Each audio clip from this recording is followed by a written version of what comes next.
प्रिय विद्यार्थियों, पीएसपी महाविद्यालय के परिवार में आप सभी का हार्दिक अभिनंदन। जैसा कि हम लोग कक्षा 12 के आरोह भाग 2 पाठ्य पुस्तक को लेकर बातचीत कर रहे थे। पूर्व में अपन ने हरिवंश राय बच्चन जी पे बातचीत की है। आज हम महादेवी वर्मा को लेकर कुछ चर्चा करेंगे। तो आज का हमारा जो शीर्षक रहेगा वो है महादेवी वर्मा। महादेवी वर्मा जी।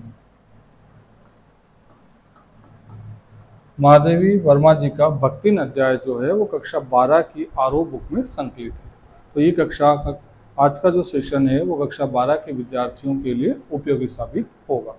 पहले हम महादेवी वर्मा जी का एक सामान्य परिचय जानेंगे, इसके बाद इनके भक्तिन अध्याय की क्रमशः बातचीत करेंगे। तो लेखिका परिचय को लेकर बात करें तो महादेवी वर्मा जी का जो जन्म है, सर्वप्रथम थोड़ा इनका पृष्ठभूमि देखेंगे, फिर साहित्य में इनकी क्या भूमिका है उस पर विस्तृत चर्चा करेंगे। तो महादेवी वर्मा जी का जो जन्म है वो जन्म 1907 ईस्वी में होता है। और 1907 ईस्वी में कहाँ हुआ था तो ध्यान रहे, फर्रुखाबाद नामक जगह होती है, फर्रुखाबाद। और फर्रुखाबाद कहाँ पड़ता है? उत्तर प्रदेश में। तो महादेवी वर्मा जी का जन्म 1907 ईस्वी फर्रुखाबाद उत्तर प्रदेश में हुआ था। वैसे भी हिंदी साहित्य जगत में महादेवी वर्मा जी किसी परिचय की मोहताज नहीं है। ख्याति प्राप्त व्यक्तित्व जो है वो वर्मा जी और रही है। वैसे हमने जब हरिवंश राय बच्चन जी की भी बात की थी तो बच्चन जी का जन्म भी कब होता है? 1907 में, और उनका जन्म इलाहाबाद में हुआ था। और 1907 में ही महादेवी वर्मा जी का जन्म होता है फर्रुखाबाद उत्तर प्रदेश में। महादेवी वर्मा जी के आप देखेंगे तो हिंदी साहित्य जगत में आधुनिक युग की मीरा के नाम से जानी जाती है। आधुनिक युग की मीरा। तो आधुनिक युग की मीरा की संज्ञा जो प्राप्त है वो किसे होती है? महादेवी वर्मा जी को। तो ये बात आप अच्छे से ध्यान रखेंगे कि आधुनिक युग की मीरा के नाम से कौन जाना जाता है? महादेवी वर्मा। महादेवी वर्मा जी को हिंदी साहित्य के इतिहास की दृष्टि से देखें तो छायावाद जो था, छायावाद के 4 स्तंभों में इनका नाम शुमार है। तो छायावाद युग कब से कब तक रहा तो ध्यान रखें, आधुनिक युग में जो छायावादी युग था, छायावादी युग की समय सीमा को आप ध्यान में रखेंगे कि 1918 से लगा के 1936 तक का जो कालखंड होता है वो किस नाम से जाना जाता है? छायावादी युग के नाम से। छायावादी युग के 4 आधार स्तंभ होते हैं। 4 आधार स्तंभों में से महादेवी वर्मा जो होती है वो प्रमुख व्यक्तित्व रही है। प्रसाद जी होते हैं 4 आधार स्तंभ में। कौन होता है? तो जयशंकर प्रसाद जी हैं। दूसरे व्यक्तित्व होते हैं तो निराला जी हैं, सूर्यकांत त्रिपाठी निराला जी। और एक व्यक्तित्व आप देखेंगे तो सुमित्रा नंदन पंत जी होते हैं। और चौथा जो व्यक्तित्व है इसमें वो महादेवी वर्मा जी होती है, महादेवी वर्मा। तो ध्यान रहे कि छायावादी आधार स्तंभों में अपना स्थान कौन रखती है? महादेवी वर्मा जी। महादेवी वर्मा जी ने काव्य के अंदर विभिन्न विधाओं पर काम किया है। इन्हें लेखिका भी कहा जा सकता है, इन्हें कवयित्री भी कहते हैं। महादेवी वर्मा जी का काव्य की दृष्टि से देखें तो काव्य में इनकी प्रमुख जो रचनाएं होती हैं, तो साहित्य की जितनी भी विधाएं हैं वो विभिन्न विधाओं पर कलम चलाने का श्रेय किसे प्राप्त होता है? महादेवी वर्मा जी को। जैसे आप देखेंगे तो इन्होंने महादेवी वर्मा जी के काव्य संग्रह भी आपको देखने को मिलेंगे। काव्य संग्रह एक एक कर हम जानेंगे कि वर्मा जी के कौन कौन से काव्य संग्रह हैं। महादेवी वर्मा जी के रेखा चित्र भी हिंदी साहित्य में बहुत चर्चित हैं, रेखा चित्र। और इन्होंने साहित्य जगत में संस्मरण पर भी कलम चलाई है, संस्मरण। और संस्मरण के बाद आप देखेंगे तो महादेवी वर्मा जी के निबंध संग्रह भी आपको देखने को मिलेंगे। निबंध के साथ साथ एक इनका भाषणों का संग्रह भी हमें देखने को मिलता है, भाषण संग्रह। तो महादेवी वर्मा जी ने साहित्य की विविध विधाओं पर अपनी कलम चलाई। कौन कौन सी विधाएं हैं? काव्य संग्रह भी हैं, रेखा चित्र भी हैं, संस्मरण भी हैं, निबंध भी है, और इनके भाषणों का एक संग्रह भी हमें देखने को मिलता है। तो एक एक कर हम विभिन्न पर प्रकाश डालेंगे कि प्रमुख काव्य संग्रह कौन कौन से होते हैं, रेखा चित्र कौन से हैं, संस्मरण कौन से हैं, निबंध कौन से हैं और भाषण संग्रह कौन से। तो सर्वप्रथम हम देखते हैं तो महादेवी वर्मा जी के काव्य संग्रह। बहुत प्रचलित काव्य संग्रह इनके रहे हैं। तो काव्य संग्रहों में जो महत्वपूर्ण रहे हैं वो है नीरजा, नीरजा, निहार, निहार, नीरजा, निहार, रश्मि, रश्मि,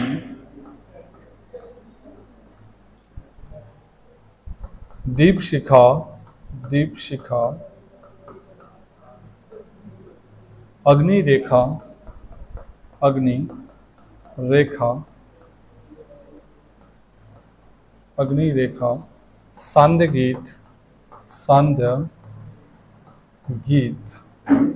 ये महादेवी वर्मा जी के प्रमुख क्या है? काव्य संग्रह। फिर से देखें, नीरजा, निहार, रश्मि, दीपशिखा, अग्नि रेखा और सांध्य गीत, ये प्रमुख काव्य संग्रह हैं। महादेवी वर्मा जी को यामा नामक काव्य संग्रह पर, यामा नामक, ये महत्वपूर्ण बात है परीक्षा की दृष्टि से, मोस्ट इंपोर्टेंट है। यामा जो काव्य संग्रह होता है, इस पर इन्हें 1982 ईस्वी में, 1982 ईस्वी में ज्ञानपीठ पुरस्कार, ज्ञानपीठ पुरस्कार से नवाजा गया, पुरस्कार से नवाजा गया। तो ध्यान रहे, यामा जो महादेवी जी का काव्य संग्रह था उस पर 1982 में इन्हें ज्ञानपीठ पुरस्कार से नवाजा गया। बाकी सारे इनकी महत्वपूर्ण काव्य संग्रह रहे हैं जो साहित्य जगत में काफी ख्याति प्राप्त है। रेखा चित्र देखते हैं, तो महादेवी वर्मा जी के जो रेखा चित्र हैं वो कौन कौन से हैं? तो अतीत के चलचित्र, अतीत के चलचित्र, अतीत के चलचित्र और स्मृति की रेखाएं, स्मृति की रेखाएं, की रेखाएं। विभिन्न जो विधाएं हैं, विधाओं के अनुसार आपकी रचनाएं अच्छे से याद रखेंगे। रेखा चित्र में कौन कौन से रेखा चित्र आते हैं? पहले हमने काव्य संग्रह देखे थे, अब अपन देख रहे हैं रेखा चित्र। कौन से? अतीत के चलचित्र, स्मृति की रेखाएं। ध्यान रहे, ये कक्षाएं कक्षा 12 के स्तर को ध्यान में रखकर जो जो महत्वपूर्ण जानकारियां हैं वो मैं बता रहा हूं। तो आपको परीक्षा की दृष्टि से ये सारी जो विधाओं के अंतर्गत जो जो रचनाएं हैं ये अच्छे से याद रखनी है। काव्य संग्रह देखें, फिर रेखा चित्र, तो ये दो रेखा चित्र इनके ध्यान रखिएगा। रेखा चित्र के बाद महादेवी वर्मा जी के क्या आते हैं? संस्मरण आते हैं। संस्मरण, संस्मरण कौन कौन से हैं? तो संस्मरण के नाम आप याद रखना। एक तो आप महत्वपूर्ण है इनका पथ के साथी, पथ के साथी, ये महादेवी वर्मा जी का क्या है? संस्मरण। दूसरा इनका संस्मरण आता है मेरा परिवार, मेरा परिवार। तो मैं जो भी ये रचनाएं आपको बता रहा हूँ ये अलग अलग बता रहा हूँ कि रेखा चित्र कौन कौन से थे, संस्मरण कौन से थे, तो आप ऐसे याद रखेंगे। तो महत्वपूर्ण संस्मरण में कौन से दो संस्मरण आते हैं? एक है पथ के साथी और दूसरा संस्मरण आता है मेरा परिवार। संस्मरण के बाद महादेवी वर्मा जी के निबंध देखते हैं, तो इनका एक निबंध है, बहुत प्रसिद्ध निबंध है, निबंध, और निबंध है श्रृंखला की कड़ियाँ, बहुत प्रचलित है, श्रृंखला की कड़ियाँ। ये महादेवी वर्मा जी का क्या रहा है? श्रृंखला की कड़ियाँ, ये निबंध संग्रह, श्रृंखला की कड़ियाँ, ये निबंध। तो हमने काव्य संग्रह देखे, रेखा चित्र देखे, संस्मरण देखे और निबंध देखे। एक अब हमें इनके भाषणों का संग्रह देखने को मिलता है, जो इनके चयनित चुने हुए भाषण हैं, भाषणों का संग्रह। महादेवी वर्मा जी के चुने हुए भाषणों का जो संग्रह है, वो चुने हुए भाषणों के संग्रह जो है वो संभाषण नाम से है, संभाषण। ठीक है, यामा पर इन्हें ज्ञानपीठ पुरस्कार मिला। भाषणों का जो संग्रह है उसका नाम होता है संभाषण। तो ये रचनाएं देखें तो महादेवी वर्मा जी की विभिन्न रचनाएं हैं। अच्छा, महादेवी वर्मा जी ने, इन्हें गद्य में भी इनकी रचनाएं हमें देखने को मिलती है और पद्य में भी मिलती है। जितना योगदान इनका गद्य साहित्य में रहा है उतना ही पद्य साहित्य में भी रहता है। गद्य साहित्य और पद्य साहित्य में अगर हम अंतर देखें कि महादेवी वर्मा जी ने किन किन विषयों को गद्य में उभारा और किन विषयों पर पद्य में बात की, तो साहित्य की ये भी महत्वपूर्ण विधाएं हैं, गद्य और पद्य। गद्य के अंदर महादेवी वर्मा जी का सामाजिक सरोकार देखने को मिलता है, सामाजिक सरोकार। तो सामाजिक सरोकार से संबंधित जो बातें हैं वो हमें इनके गद्य में देखने को मिलता है। और पद्य के अंदर जो है वो इन्होंने विरह वेदना, पद्य में विरह वेदना, विरह वेदना और पीड़ा, विरह वेदना और पीड़ा की जो अनुभूति है वो हमें इनके किस रचनाओं से मिलता है, तो पद्य की रचनाओं से। तो ये गद्य में सामाजिक सरोकार देखने को मिलेगा और पद्य के अंदर वीरा वेदना और पीड़ा से संबंधित बातें देखने को मिलती है। वैसे महादेवी वर्मा जी की रचनाओं में दुख, पीड़ा, व्यथा, ये सारे प्रमुख अनुभूतियाँ इन्होंने कराई। मानवीय भावों की जो यथार्थ परिभाषा है, विभिन्न परिस्थितियों में उन भावों का क्या यथार्थ है, वो यथार्थ चित्रण जो है वो हमें किन की रचनाओं में देखने को मिलेगा, महादेवी वर्मा जी की रचनाओं में। तो कक्षा 12 को दृष्टि में रखते हुए ये लेखिका का एक सामान्य परिचय है, जिसमें इनके जन्म को लेकर हमने बात की। एक एक में वापस अपन रिवाइज कर लेते हैं कि महादेवी वर्मा की इनने कौन कौन सी बातें देखी। उन जन्म इनका 1907 फर्रुखाबाद उत्तर प्रदेश में हुआ। इन्हें आधुनिक युग की मीरा कहा जाता है। छायावादी आधार स्तंभों में महादेवी जी का महत्वपूर्ण स्थान है। छायावादी युग आधुनिक काल में कब से कब तक रहा है, 1918 से 1936 तक। और 4 व्यक्तित्व आते हैं, जयशंकर प्रसाद जी, सूर्यकांत त्रिपाठी निराला जी, पंत सुमित्रानंदन पंत जी और महादेवी वर्मा। तो आप ये थोड़ा सा ऐतिहासिक परिचय, इनका साहित्यिक परिचय जरूर ध्यान रखें। महत्वपूर्ण रचनाएं, रचनाओं में इनके काव्य संग्रह आते हैं, रेखा चित्र हैं, संस्मरण, निबंध और इनके भाषणों का संग्रह देखने को मिलता है। फिर अपन ने एक एक इनके रचनाओं की बात की थी, एक एक विधा के अंदर। काव्य संग्रह, तो प्रमुख काव्य संग्रह कौन कौन से हैं, निर्जा निहार, रश्मि, दीपशिखा, अग्निरेखा और सांध्यगीत। और यामा इनके काव्य संग्रह पर क्या मिलता है, महादेवी जी को ज्ञानपीठ पुरस्कार मिलता है।